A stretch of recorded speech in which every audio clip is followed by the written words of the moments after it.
On today's show, Land Rover accuses a Chinese automaker of ripping off its design, but only has itself to blame. Car sales start to slow in China, and Chevy reveals a wild-looking concept car. All that and more coming right up on Autoline Daily.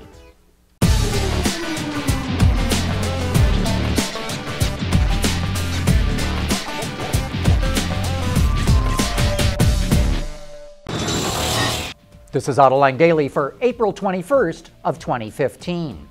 For the last 2 years, we've heard warnings that the Chinese car market would start to slow down, and now we're starting to see it really happen.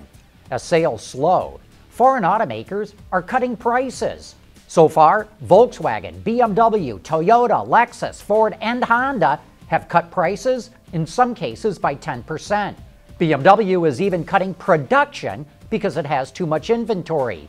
Sales growth in China is expected to drop under 7% a year, which is still a pretty healthy rate, but nowhere near the torrid pace of the last decade.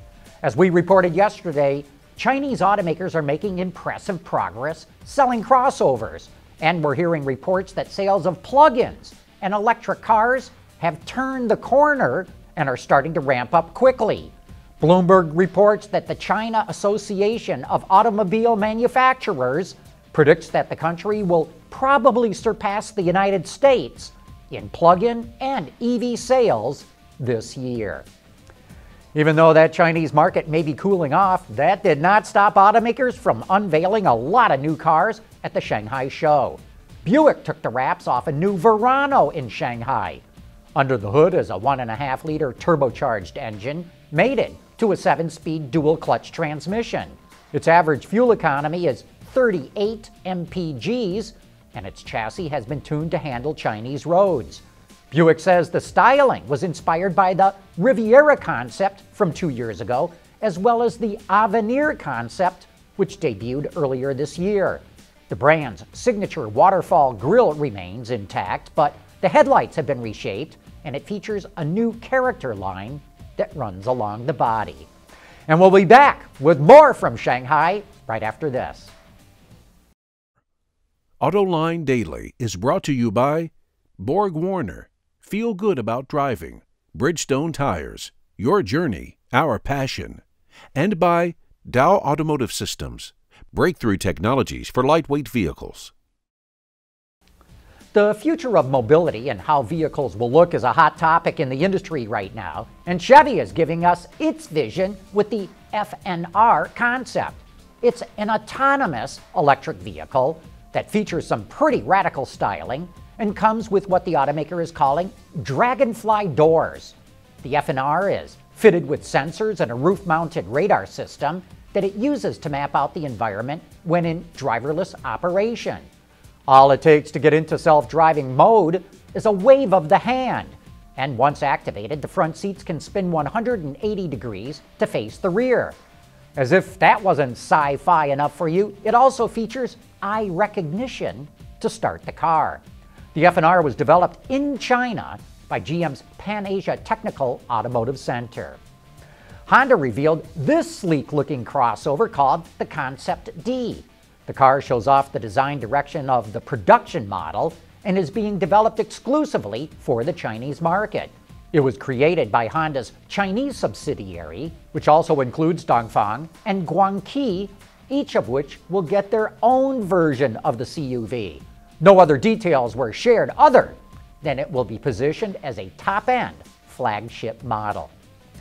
JLR is complaining about a Chinese company ripping off the design of the Land Rover Evoque. Coming up next, I'll tell you why JLR has only itself to blame.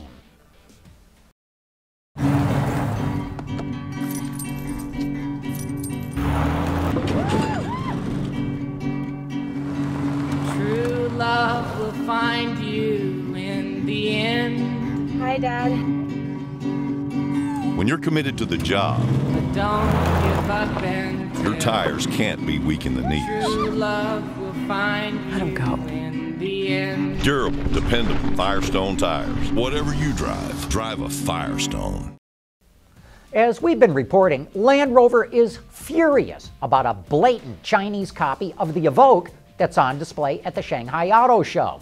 It's the Landwind X7, produced by Landwind, which is a joint venture between Chang'an and Jiangling Motors. Ralph Spate, the CEO of Jaguar Land Rover, complained to reporters at the show, and I quote, "There are no laws to protect us. You can't be protected in China." But Mr. Spate is wrong. A little history lesson here. 3 years ago, the Ford Motor Company faced a similar ripoff. The Chinese company JAC showed up with a pickup which was a look-alike to the Ford F-150, but it never went into production. Some of you may remember when we had Bill Coughlin, president and CEO of Ford Global Technologies, on Autoline After Hours. Bill is in charge of all the intellectual property at the Ford Motor Company, and we asked him about JAC's rip-off design and how Ford stopped them. Coughlin pointed out that companies can absolutely protect themselves by properly registering and patenting their IP through the correct agencies in China.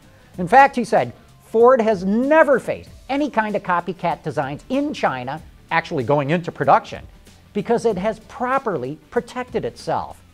So, sounds to me like JLR did not file for protection or never went through the proper agencies. You know, if I were Mr. Spate, I would have some very serious questions for my legal staff. Hey, speaking of Autoline After Hours, it's a great way to learn what's really going on inside the automotive industry. Be sure to join me and Gary Vasilash this Thursday when our guest will be Sandy Monroe, whose company recently completed an extensive teardown of the BMW i3.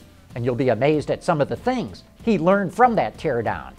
And speaking of BMW i's, check out my seat time review of the BMW i8. You might want to read why I called it one of the most beautiful cars I've ever driven and one of the weirdest. Anyway, that brings us to the end of today's report.